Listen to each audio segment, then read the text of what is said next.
यीशु मसीह हमेशा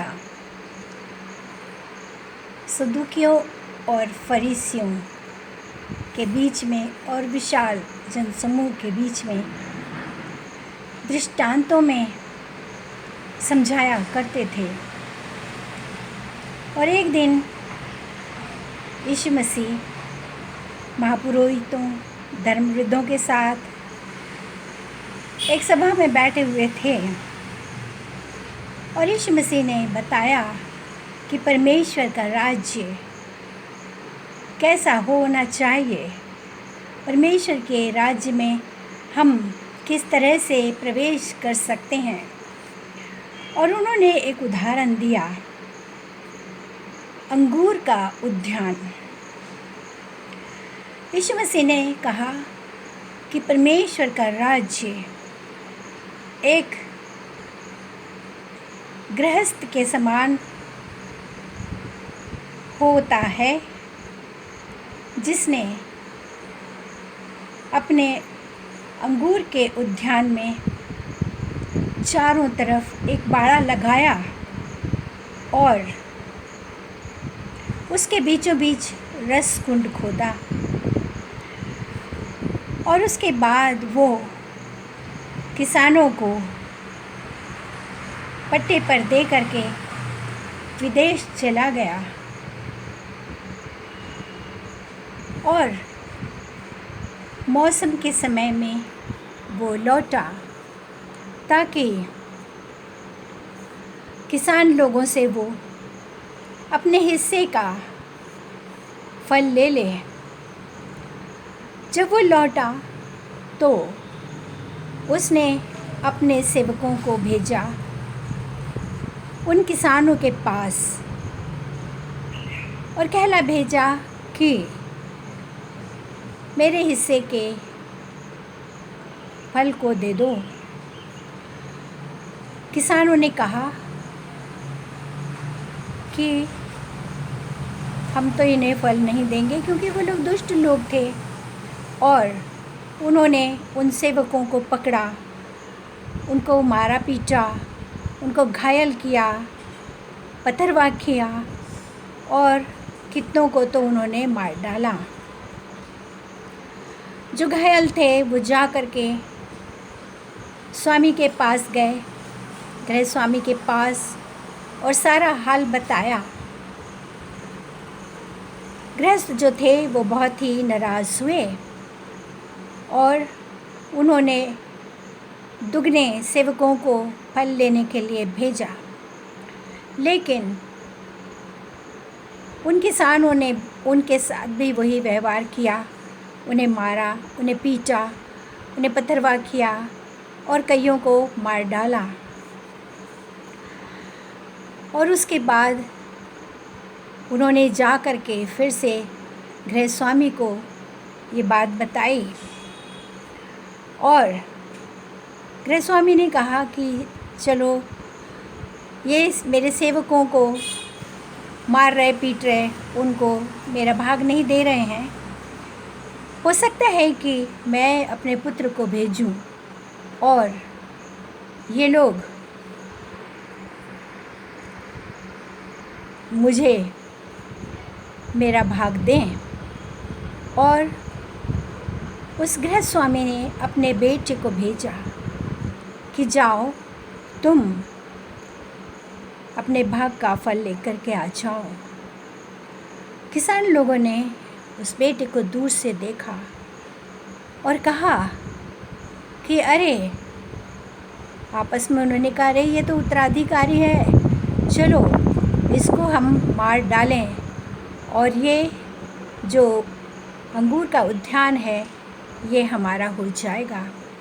और उन्होंने उस बेटे को पकड़ा और अंगूर उद्यान के बाहर ले जा कर के मार डाला। यीशु मसीह ने ये दृष्टांत दे करके सदूकियों, फरीसियों और धर्मवृद्धों से प्रश्न पूछा कि गृह स्वामी क्या करेगा। उन लोगों ने उत्तर दिया कि गृहस्वामी अब उन किसानों से वो उद्यान ले लेगा और उन किसानों को नाश कर देगा और कोई अच्छे किसानों के हाथ में वो उद्यान देगा जो कि उनको समय पर फल दिया करें। यीशु मसीह ने कहा कि यही बात परमेश्वर के राज्य में भी होती है कि दुष्ट लोगों का प्रवेश परमेश्वर के राज्य में संभव नहीं है, और तुम लोगों को जो अधिकार परमेश्वर पिता ने दिया है, इसका यदि तुम सदुपयोग नहीं करोगे तो तुम्हारे पास से ये अधिकार भी ले लिया जाएगा और किसी अन्य लोगों को ये अधिकार दे दिया जाएगा जो कि परमेश्वर के राज्य में प्रवेश करने के लिए फल तैयार कर सकें। उसके बाद यीशु मसीह ने एक और उदाहरण दिया, विवाह भोज का उदाहरण। यीशु मसीह ने कहा कि स्वर्ग का राज्य एक राजा के समान होता है जिन्होंने अपने बेटे का विवाह किया और विवाह भोज में अपने प्रदेश के बड़े बड़े लोगों को, अधिकारियों को आमंत्रित किया और सेवकों के हाथ उनको खबर भेजी कि आप लोग आइए मेरे बेटे के विवाह भोज में। और सेवक उन्हें निमंत्रण दे करके चले गए। विवाह भोज तैयार हुआ और जब विवाह भोज तैयार हो गया तो राजा ने फिर अपने सेवकों के हाथ खबर पहुंचाई आमंत्रित लोगों को कि आइए विवाह भोज तैयार है और मेरे बेटे के विवाह भोज में शामिल होइए, आनंद मनाइए। उन लोगों ने कहा हम तो नहीं आ सकते। उन सेवकों ने जा कर के राजा से फिर कहा कि वो लोग आने के लिए मना कर रहे हैं। राजा ने कहा, अपने दुगने सेवकों को भेजा और कहा कि जाओ उनसे कहो कि आप लोग भोजन में जल्दी पधारिए, क्योंकि मेरे पाले हुए पशु मारे डाले गए हैं और भोजन तैयार है, आप लोग आकर के भोजन ग्रहण कीजिए। पर उन लोगों ने आना ना चाहा।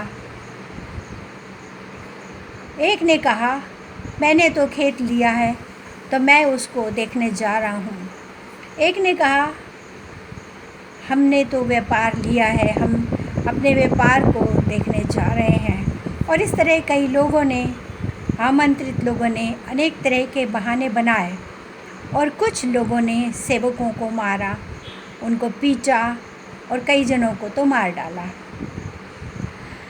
कई सेवकों ने जा कर के राजा से कहा तो राजा बहुत नाराज़ हो गए और उन्होंने कहा अपने सैनिकों से कि आमंत्रित लोगों के नगर में जाओ और उन्हें मार डालो और उनके नगरों को जला डालो। और उसके बाद राजा ने सोचा कि भोज तो तैयार है। उन्होंने अपने सेवकों को बोला कि जाओ, तुम सड़कों पर जाओ, चौराहों पर जाओ और जो भी व्यक्ति तुमको मिले सबों को विवाह भोज के लिए आमंत्रित करो। और वो लोग गए और उन्होंने विवाह भोज के लिए लोगों को आमंत्रित किया।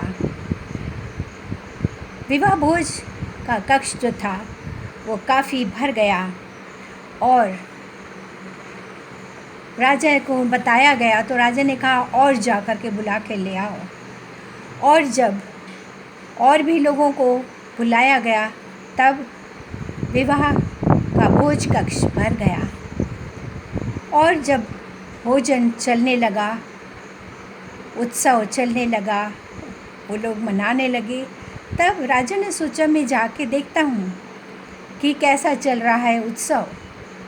और वहाँ पर जब उन्होंने देखा कि एक व्यक्ति जो है वो विवाह भोज का वस्त्र पहने नहीं आया है, उस राजा ने उससे कहा, हे मित्र, तुझे विवाह भोज में आने के समय क्या विवाह भोज का वस्त्र नहीं पहनना चाहिए था? फिर उसने सिपाहियों को आज्ञा दी, इसको बाहर फेंक दो अंधेरे में, जहाँ पर ये रोएगा और दांत पीसेगा। यीशु मसीह ने कहा कि ईश्वर का राज्य ऐसा ही है। ईश्वर के राज्य में आमंत्रित लोग तो बहुत हैं, लेकिन चुने हुए बहुत थोड़े हैं। इसके बाद भी हम परमेश्वर के राज्य के बारे में आगे और सुनेंगे।